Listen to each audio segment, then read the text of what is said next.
welcome to Everything Marketplaces, where we talk with marketplace founders and leaders from some of today's top marketplaces. So this is episode 16, and I'm excited to welcome on Sandra Daniels, who's one of the founders of Thumbtack.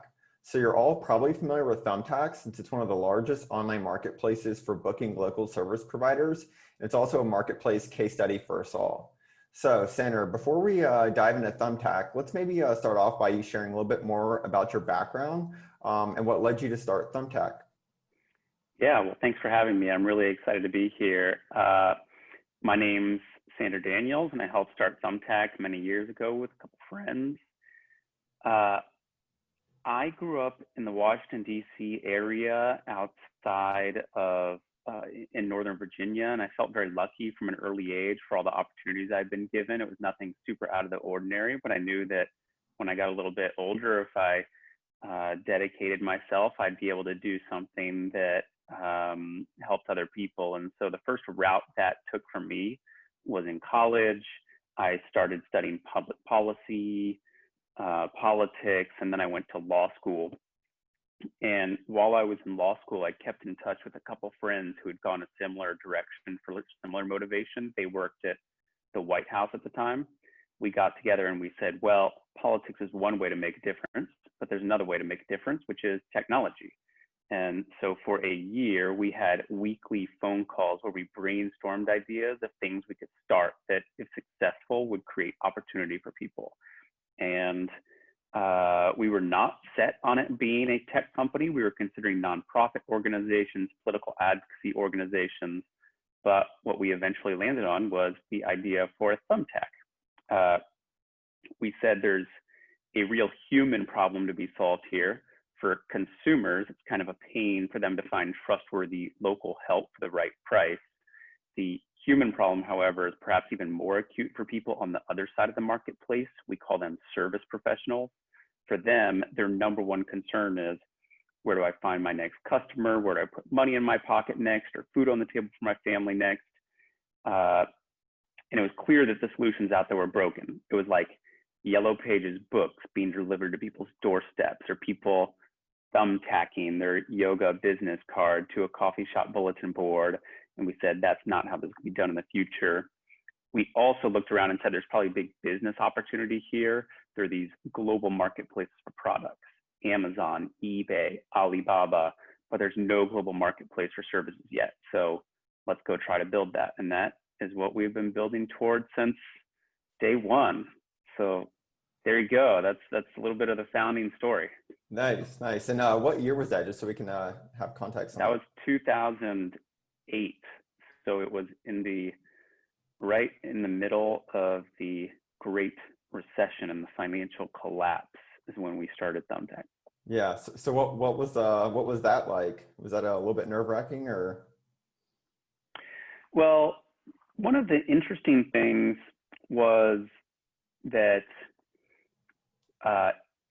in today's tech world in Silicon Valley, it's hard to imagine this, but back like 12, 13 years ago, tech was not the cool thing. It was not part of the cultural zeitgeist like it is now.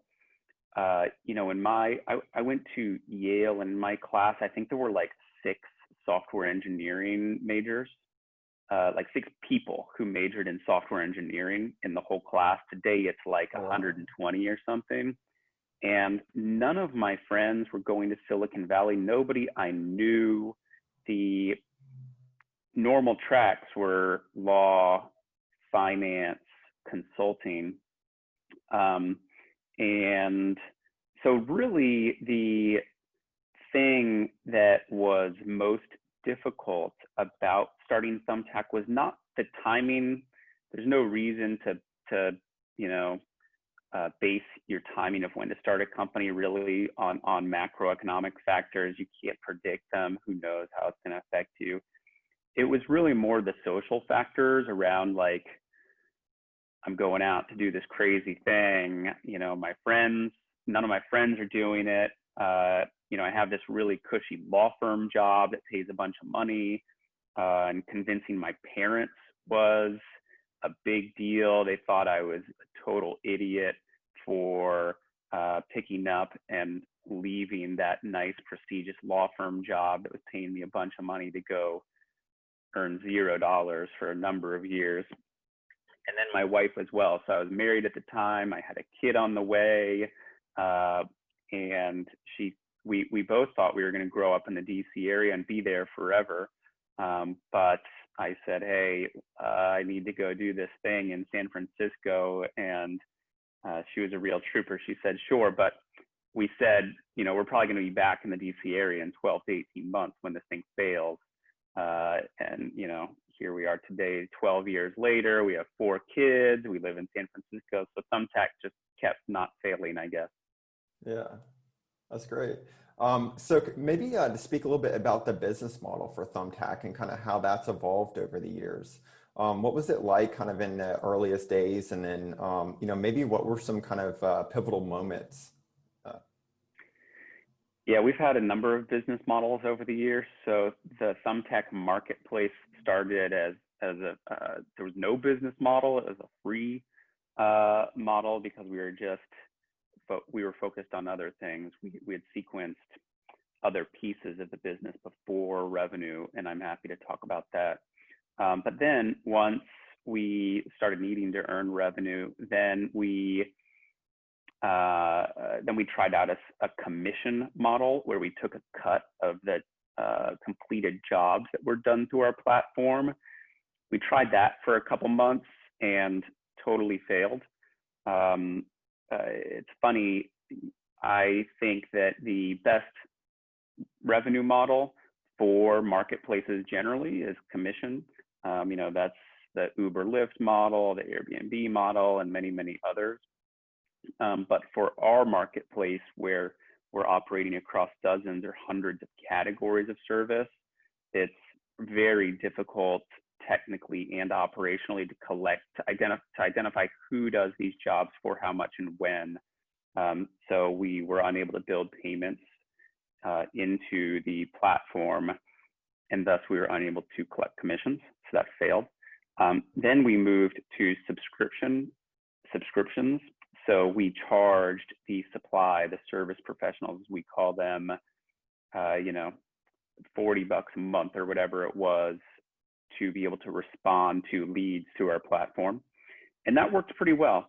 That was the first real source of revenue for Thumbtack back in the early days. This was probably after 2 to 3 years after we started the company. And then we quickly ran into a problem, which was that the subscription model didn't scale with paid online advertising. So SEM and AdWords, for example. So a plumber who's paying us $40 a month, we would get paid the same no matter whether we brought him 100 leads or 2 leads. And so we needed a business model that scaled with the more leads that we brought these businesses. So we tested it and then quickly moved towards a pay-per lead. We called it a pay-per-quote model in the early days because we charged on every single quote that the pros submitted on these jobs.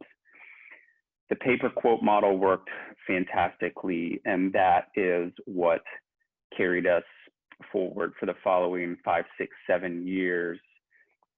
We still today operate on a pay-per-lead model. It's a slightly different version of pay-per-lead. We charge one step even further down the funnel than quote today, but that's where we are. That's where we've been.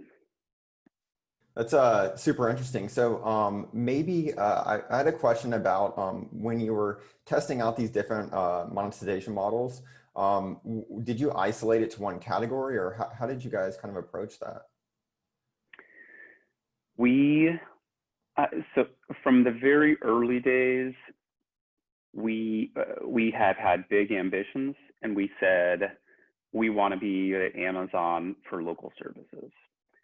We believe that there will be an Amazon for local services. The size of the market is easily sufficient to support a multi-$100 billion company. The TAM in this space in our services is, many multiples bigger than Airbnb or Uber and Lyft TAM. And so we said, we want to do all categories and all geographies in the United States from day one. People thought we were totally crazy. Investors, I'm happy to talk about this more as well, but we almost went out of business raising our Series A round. We talked to 47 investors and they all said no. And one of the many reasons they said no is because they thought we were trying to boil the ocean. We were trying to do too much. The conventional wisdom in building marketplaces is that you start in a particular category like Amazon did in books, or a particular geography like Yelp did in San Francisco. We were doing it all and everywhere. And that turned out in retrospect to work right. It was the right call for the problem we were building on. It might not be the right call for many other problems that people work on, but for local services writ large, it turned out to be the right approach in the end. And so everything we did all categories, all geographies, everything we tested. We've never taken a localized approach to marketing or product building. Always been virtually always been platform wide, and the same was true for testing these revenue models. So, we were category agnostic, geo agnostic. I think, just for testing purposes, it was like we carved out Texas and a handful of other states, just like, so we, with these big changes, didn't throw the whole marketplace into risk. But no, there was no like category or real geography specific approach to our revenue model. Got it. Yeah, thanks for sharing more on that. So maybe it's quite, impressive to be across, 1,000 categories, I guess you guys are? Yeah, that's right. So, so geographically, the usership of Thumbtack mirrors a population density graph in the United States almost exactly. So like LA, Chicago, New York, Houston are our biggest geos, and we're equally penetrated in the outskirts of Savannah, Georgia, for example, as we are in downtown San Francisco. Categorically, we operate across, like 500 or 1,000 services, depends on how you categorize a service. And our biggest bucket is all things home. So this is like electrical, plumbing, driveways, moving, commercial cleaning, house cleaning, landscaping. The second biggest bucket is all things events. So we're probably like the third biggest events company in the United States, behind Wedding Wire and The Knots. It's like catering, DJs, photography, on and on. Third biggest is health, beauty, and wellness. So we're a big personal training company, massage therapy, for example. Tutors, teachers, and lessons is another big bucket. So those are the buckets, but home is by far the biggest TAM, and so it's what we focus on primarily. Got it. Yeah, thanks for the breakdown on that. I'm kind of curious, how do you kind of measure success as a marketplace across all the categories? At the end of the day, it's jobs done or GMV. The more work that is transacted through our platform, the more that consumers are finding what they need and being delighted and returning, the more that pros are finding good work, good quality work that they can do, the more we win. And so the metric we focus on is jobs done in our platform, because if somebody has actually come in and transacted and completed a job, that means we've done our job. So that's like the core marketplace metric, but we keep a very close eye, of course, on consumer NPS and pro NPS, consumer return rates, pro retention and return rates. Those, I would say, at the highest level, are kind of the core metrics we look at. Got it. Cool. And then I did have a question too. I was kind of curious, from the early days, did you have, I guess not being transactional, you don't maybe face a challenge of disintermediation, from a business model as much. But could you maybe speak to that as far as, how you can kind of close the loop and track the, jobs completed, maybe? Yeah, the only way to truly track jobs completed is when you host payments through the platform and you know when money is being transacted. That said, we've done an enormous amount of work over the course of years to try to triangulate when jobs are done. And it's largely through a mix of surveys, like uh, user analysis and data analysis on our platform, a lot of analytics, um, like real world job estimates.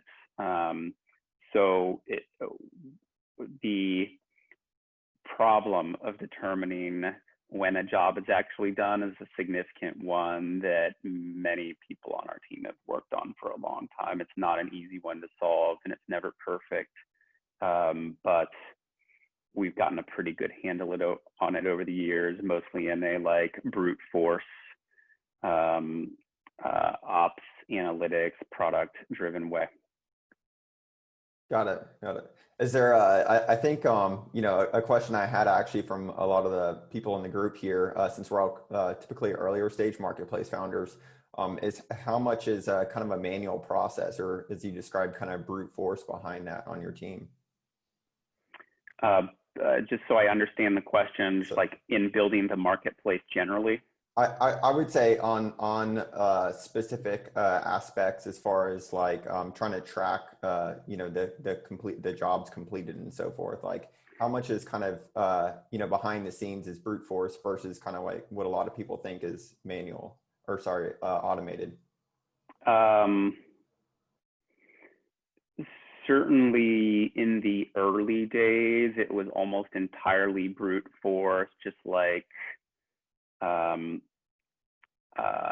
surveying customers, surveying pros, trying to see when they were clicking on the button that said they had completed a job, which most people never clicked because there's no real reason to. Mostly things like that. Today, because our like analytics teams and the teams, we have a team that we call category managers. They've done a lot of like research into very category specific in industries and said like, okay, like we now have pretty clear averages around like X% of landscaping, of these types of landscaping jobs on Thumbtack get complete. And there are like certain product things that we do that can like lift those rates globally or hurt them globally. And we track those as well now through like mostly our A/B testing tools and analytics tools. Got it. Cool. And then like on that note too, so I was curious since, you guys focus on local service providers that are typically offline. Was it ever a challenge, for the service providers to take the time to invest in the platform as far as Thumbtack replying to requests and maybe, just spending time online versus, offline if they were kind of busy, working within their businesses? First of all, pros always want more business. They are hungry for more business. So we were lucky, particularly in the early days, that pros would jump through lots of hoops, like a product that barely worked, to find work and access jobs. So we were offering them something that they really wanted and needed. One of the barriers to Thumbtack's adoption by pros has just been like how technologically savvy pros are. Many are very technologically savvy and are sophisticated and know how to use the computer and phone well and know how to run analytics on their business and operate their business super well. But many others, they're tradespeople and they don't necessarily, they're excellent at what they do, at building cabinets, for example, but they are, digital marketing is not their strength. And so we see our job as helping, as supporting them in what they do best, which is their work, and we do what we do best, which is things digital marketing. So, we built the product from the very beginning to be as accessible as possible and as easy to use as possible, even for some of the least technologically sophisticated pros. I remember back in the early days, we even had a program where, like, for people who had like trouble navigating the UX and like literally typing in their phone, they could like call in and we would like, click the buttons for them basically. And we would just hear and talk to them about what they needed done and which clients they wanted to work with. We phased that away, a little too expensive over time. But yeah, our product is one that is by and large not used by like very technically savvy people. And so we've had to build it in a way that makes it accessible to as broad a swath of the US population as possible. Cool. And maybe let's switch gears to talking about maybe what the journey was fundraising. And I believe you guys raised a round quite recently, right? Yeah. We raised a round last spring, big round. So, the latest rounds that we've raised are very different from the early rounds that we raised. So, happy to dive into any particular part of it, but we started in 2008, and back then, AngelList didn't exist. Y Combinator, it was like their first year of existence. Angel networks were in their infancy, and it was very just like kind of word of mouth. There was no blog posts out there about it. Nobody advertising themselves as angel networks. So we got invited to a dinner that a guy named Jason Calacanis was hosting for his friends. He would host these like once every month or a few months. And, the people that he hosted at those dinners back then were kind of nobodies. Today, they're like these iconic, legendary angel investors who invest in all these amazing early tech companies built around that time. And yeah, we got invited, and Marco, one of my co-founders, pitched, and for whatever reason, Jason liked the idea, and so he put in some money, and a bunch of his friends then followed and put in some money. So,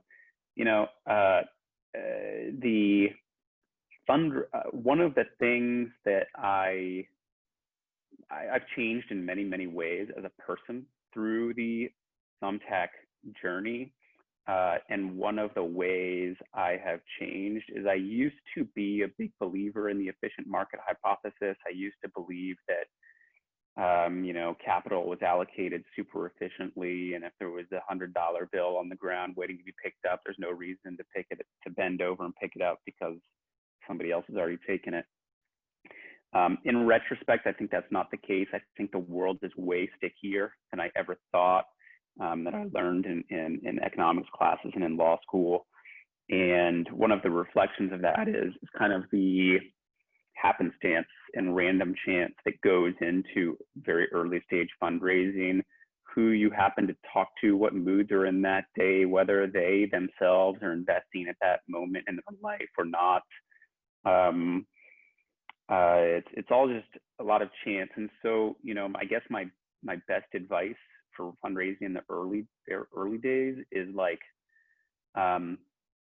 it's basically a volume game. It's just a sales funnel. And so, you need to be just super aggressive about building your spreadsheet with like hundreds of contacts and potential people on it, and just doing the grunt work of going through every single one, finding their contact information. Yeah, getting the intro if you can, but all good things start with a cold email. So cold emails work well too. So anyway, that's how we raised that round. And then we went another 18 months and we were out trying to raise our Series A round, kind of like I previously mentioned. And I will never forget, it was the toughest period in the company's, well, one of the toughest periods in the company's life.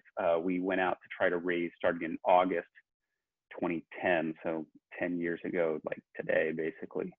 And we thought we were hot shit. We had built supply into the market. Demand was coming online too. We were focused on user growth. We said we can just focus on user growth and kind of ignore revenue growth until later. All the other big companies out there, Pinterest, Twitter, Facebook, you know, they're focused on user growth instead of revenue growth. So anyway, we went out and we started talking to, you know, the top tier VC firms, and we were excited. Turns out they weren't as excited, and they kind of started icing us. And then we started talking to a number of others, and it seems that like word got out among the VC community that Thumbtack was raising, and nobody was committing. You know, come October, November, we had a term sheet given to us and then revoked a few days later, which was terrible. And then, you know, we were running out of money. And so it was during that period that we really started cranking that revenue model engine that I discussed previously.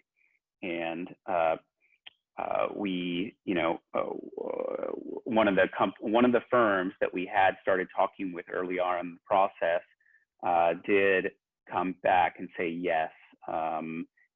And you know, God bless them. They've been one of our greatest allies and advocates since the moment they invested, and we would not be where we are today without them. But anyway, they put in money for our A round, and we live to fight another day. So,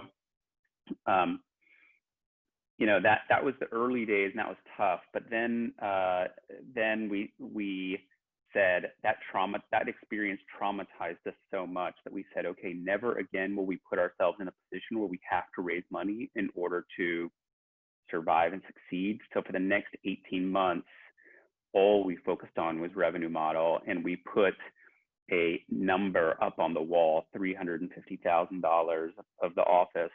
And we said that is the amount of money we think we need to make every month in order to own our destiny. So that was the goal, and that's all we focused on for that period of time, and we nailed it. We found the right revenue model, and supply and demand had come online. And so supply, demand, revenue model all came online. And then that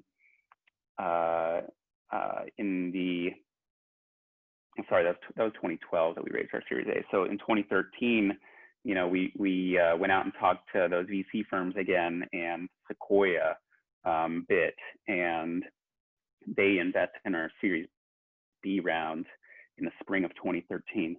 And then it was like off to the races, because the products, the marketing had all come together, the revenue model, and that was taking off. Sequoia invested, and that was like, you know, graduating from Harvard or something.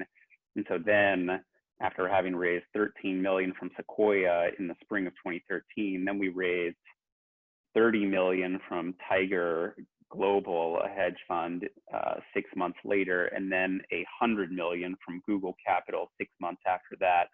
So, you know, after having gone 4 or 5 years, having raised $5 million, then within like a year or two, we raised $150 million. And it was a totally different world. So then the next period of the company's life cycle was all about like scaling and growth. And that may sound sexy, but, you know, literally there were months on end where I was doing, you know, 10 interviews a day for people, just recruiting people full time. So it was like it was fun. But on the other hand, there were entire quarters where we shipped no product because we were just recruiting and building infrastructure. So anyway, I could go on. That's quite the journey, and thanks for sharing more on that. So it's fair to say you guys hit the milestone that you wrote on the wall. So Yeah. yeah. So the recent round was that primarily for, was that the growth in, or sorry, the scale that you were talking about? What? Yeah. So we raised $100 million from Google Capital in 2014, and then we raised another 150 a year or two later, and then we just raised another like 100 and some last spring. And I mean, listen, one of the rules we followed is that if somebody's offering you $100 million, you don't say no. So yeah, it's all towards like growth and shaping the financial architecture and hiring people and all of that. Yeah. Cool. So we're going to jump in here with some questions in a little bit. So for everyone that's on, if you can just put them in the chat, that'd be great. So I did have a question for you though, right before we do that. And that's how has COVID impacted Thumbtack as a marketplace? Yeah, it's been a wild journey for us, as it has been for many other companies. So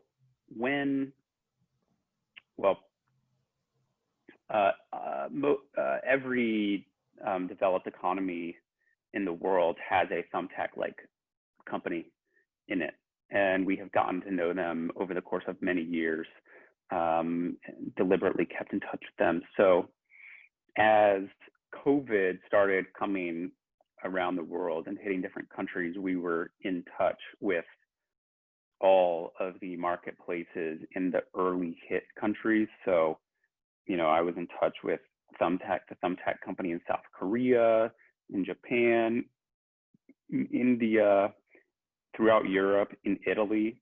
And we know the Italians particularly well. And they were generous enough to start sharing daily data with us about how the Italian economy and lockdowns were affecting Pronto Pro, which is the Italian Thumbtack-like service. And so we saw 6 weeks before it really started hitting the US exactly what was going to happen here in the United States. And it was just like, steady state to like total diving off a cliff. And so we saw that data, and we got together, we started putting together our own analytics. Okay, like, what does this mean? We know this is coming. What does this mean for the user growth, for our revenue growth, for our financial architecture, for our cost structure, all of this? Let's put together like a few different scenarios, a baseline scenario that we expect, slightly more optimistic scenario, slightly more pessimistic scenario. And, at the end of the day, the numbers didn't add up, and we couldn't support our cost structure based on our expectations. So I said that 2012 period was one of the toughest periods because we almost went out of business.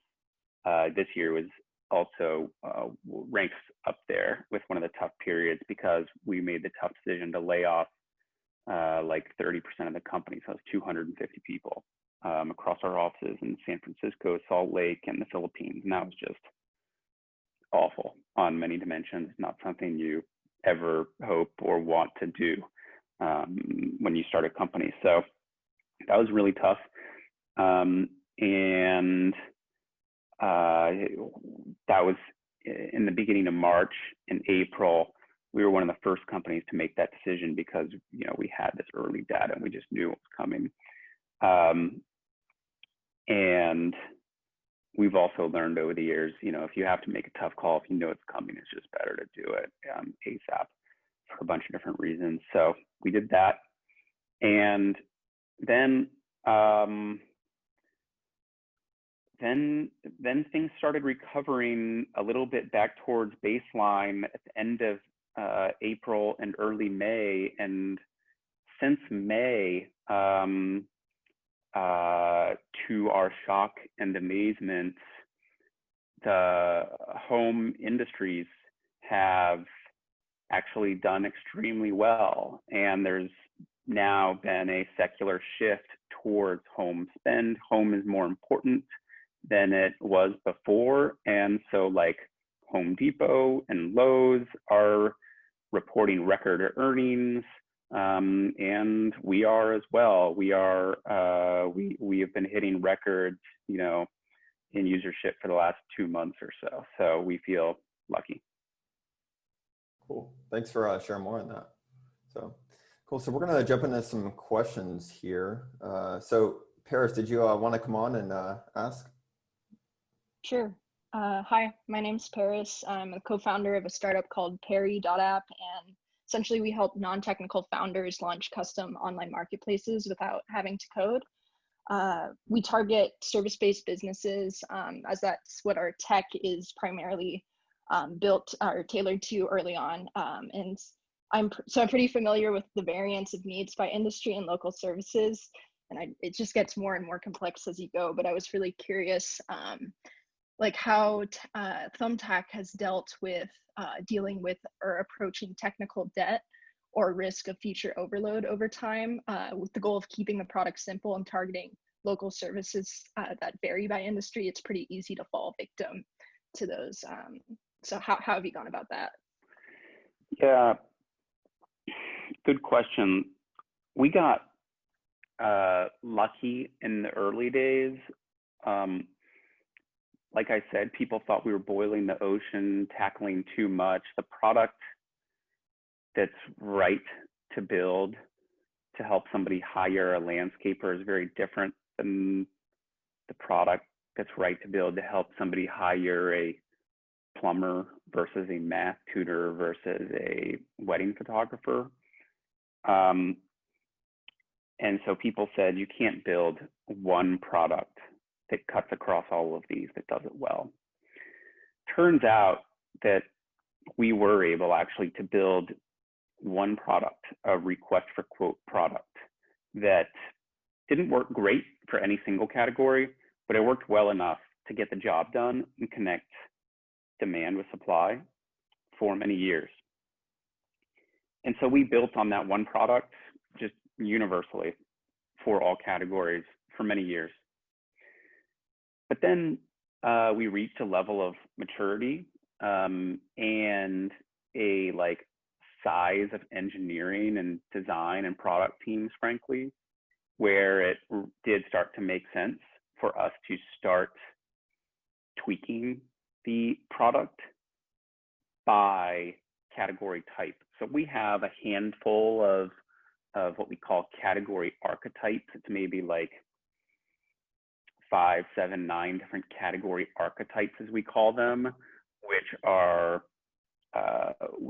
which is subgroups of categories that have similar hiring journeys in them. So, for example, you know, there's actually a very small subset of our overall marketplace, probably like 1 to 2%, which are instantly bookable categories. So this is like your locksmith or your one-time house clean, or maybe your emergency plumbing or whatever, where it's like, okay, I need something now. It's more of a commoditized service. And I can imagine an experience where I go onto Thumbtack and I just instantly book and schedule and even pay for it. And the person shows up and bam, done.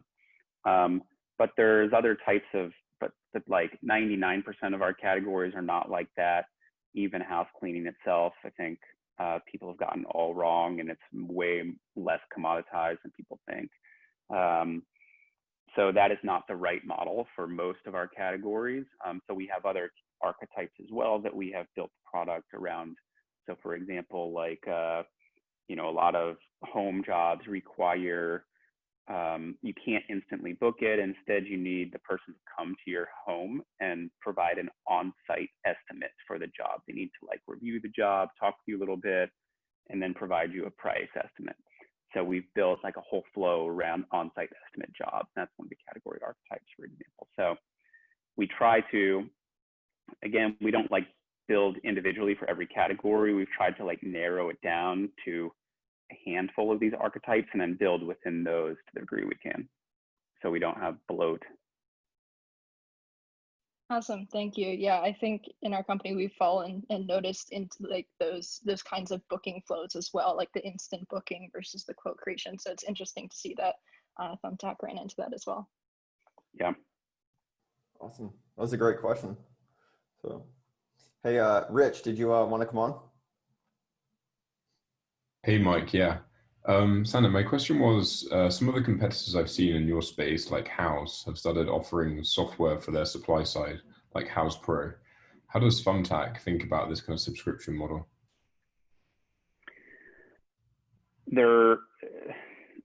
So the way we think about the opportunity set in our business is there's kind of 3 steps in the hiring journey for somebody looking for local services. One is inspiration and education. What could my kitchen look like if I remodeled it? How much does it cost to hire a math tutor? Second is connecting you to somebody. So, okay, I know I need something done. Now I just need to find somebody who's trustworthy, local, reliable for the right price. Then the third step in the hiring journey is like, okay, I found somebody. Now I need to complete the job. I need to message, schedule, call them, get an invoice, book, pay. We, Thumbtack, operate in that second step, the middle piece, where the marketplace, we connect you to somebody once you know you need somebody. That first step, education and inspiration, that's the world that like Houzz and Pinterest play in. That last step, scheduling, paying, booking, that's the world that like Square and Intuit play in, for example. And so we're like laser focused on that middle piece, building the marketplace. It's we think the last, the hardest one, and as evidenced by it's the last one that's been built. Nobody's built it at scale, really. However, we see going into both of those other directions is part of our opportunity set. And in fact, we're undergoing like a strategic exercise now, company-wide, to kind of think, okay, which directions do we want to go over the next few years? And building a subscription product for pros around software that helps them run their business is a clear opportunity for us. Whether we actually go and build it, who knows? But that we've long discussed that since we thought of the idea for the company as a potential opportunity. So yeah, that's one of the opportunities. The great thing about that is that if you nailed it, it would presumably improve pro retention even more than what we already have. So that's one benefit of it. The tough thing about it is it's like really complicated to build, and they're entire big companies that are built just around those software products. So we could do it, we could potentially acquire it and continue building ourselves. That's great, thank you. Cool, that's a good question, Rich. Hey, Carmelo, you had a good question in there. You want to come on? Yeah, hey guys, hey Sander, Carmelo here with Stoit. You guys are kind of known for having a really large and extensive virtual assistant workforce. A lot of your workforce being remote.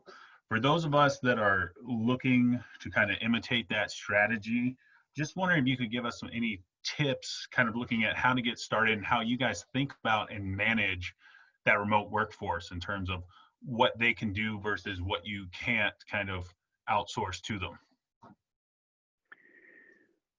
Good question.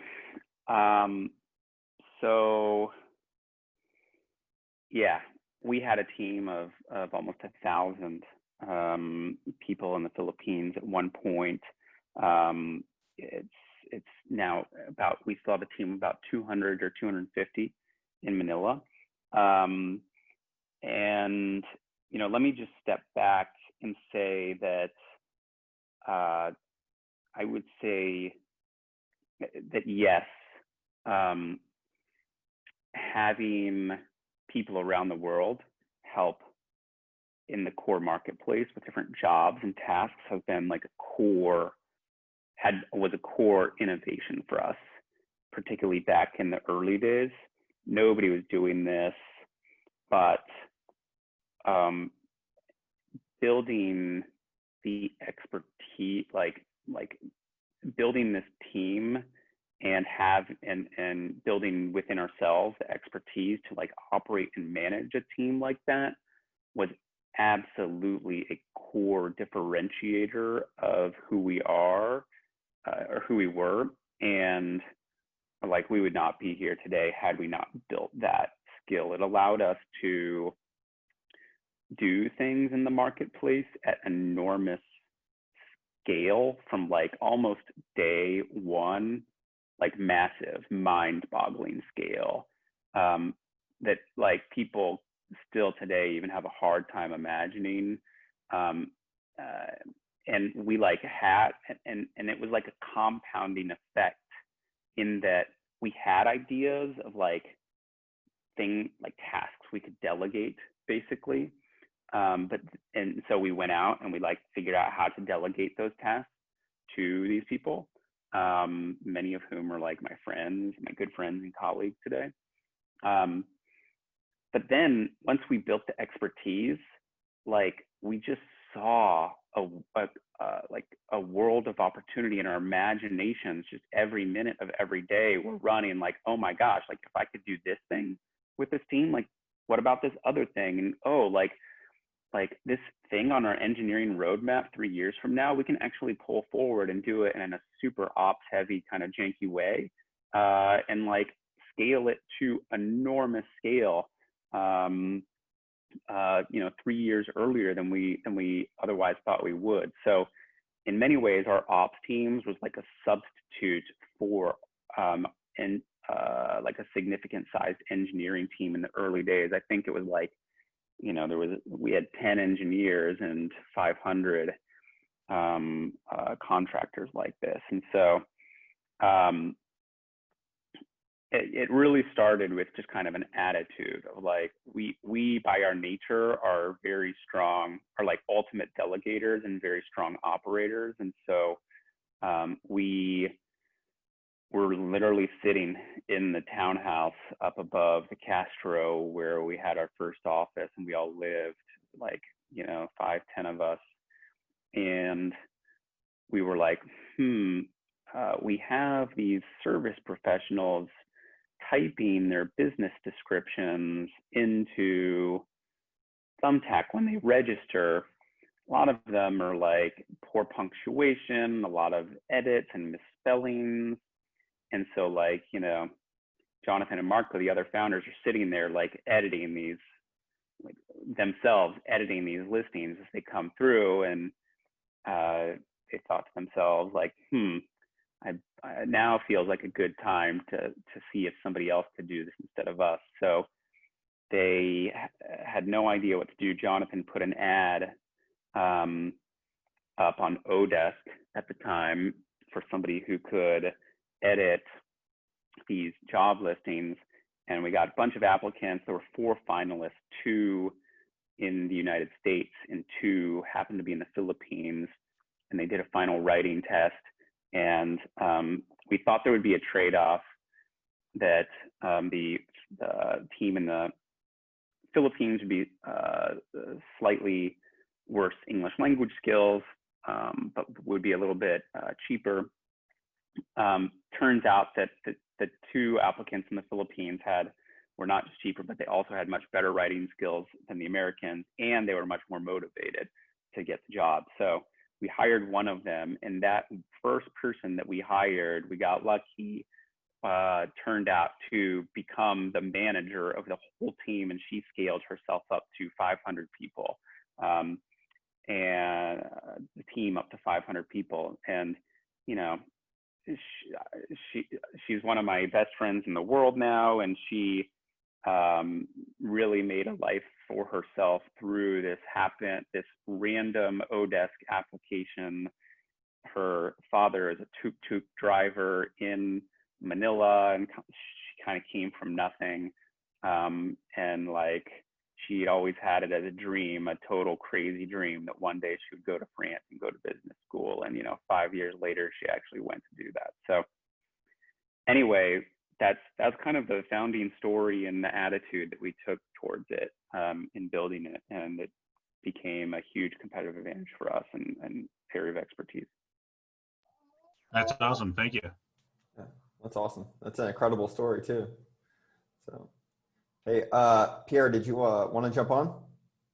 Yeah, sure.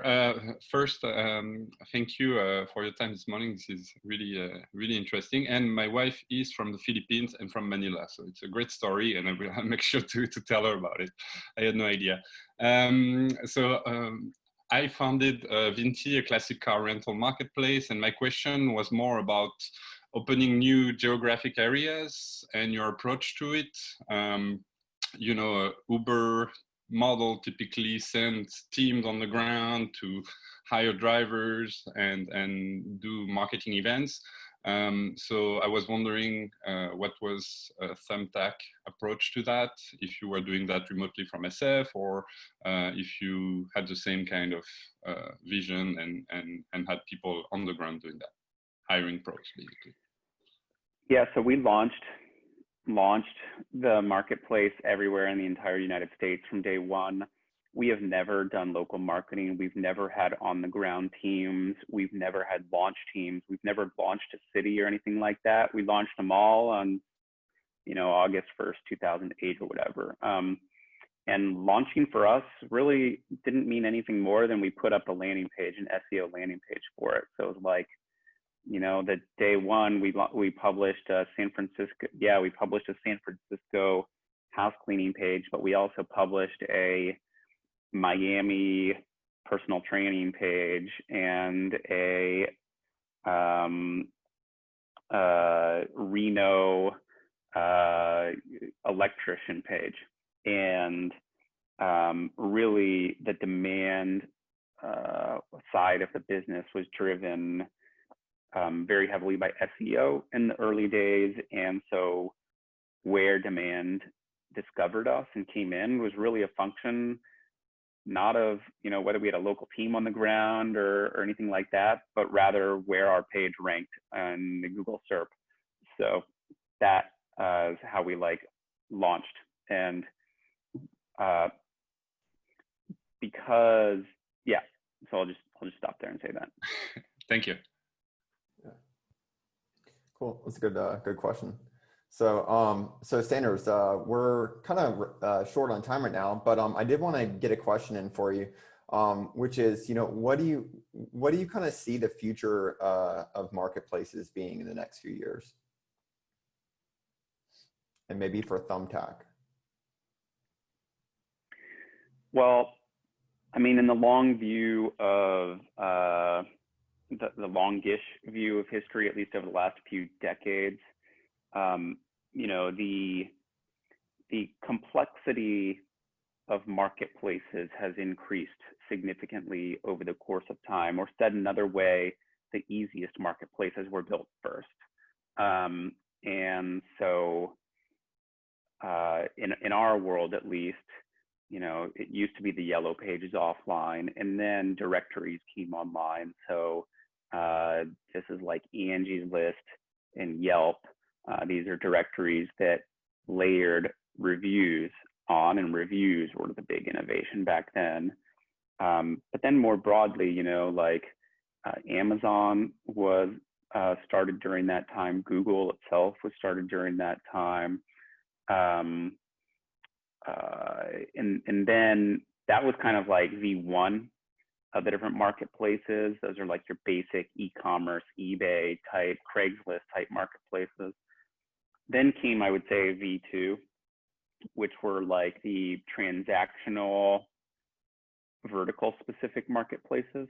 So this is Uber, Lyft, Airbnb, travel, all the travel companies, hotels and lodging, taxi and transportation, all the dating apps I would put into this category, and like the verticalized e-commerce apps. So so these are like one use case transactional marketplaces. That's one step more complicated than the online directory listings. Then I would say, and that was next generation. I would say we're currently like headed into the third generation, which is like more complex, more bespoke, more customized marketplaces. I think many of which have still have like an enormous TAM opportunity ahead of them.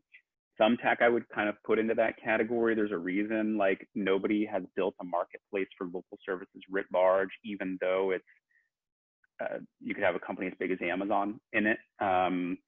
It's complicated, and building a great product across these dozens, hundreds of categories, whatever, is just hard and takes time. And that's what we're out to do.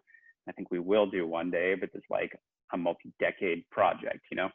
But I think the same is true for many other marketplaces. It's like the easy ones have been built. Now it's like diving into the very specifics of exactly how you buy and sell these products, the communities involved in them, like exactly how to like build the best like discovery, contact, booking, payments flows, scheduling flows for all of these things. Like it's very different by category. And so I think like there will be a huge new generation of marketplaces, but they're going to be more complicated than the prior ones. Cool. And then just kind of based off of some of the questions that we have, and you know, us all here, part of the group is marketplace founders. Is there any kind of like a last, maybe, you know, whether it's advice or kind of like piece of insights that you'd like to share with us? Yeah, sure. I mean, a couple things I would say. I mean, you know, you probably know this, but there are so many highs in building these companies, but there's also so many lows. The highs are so high, the lows are so low. And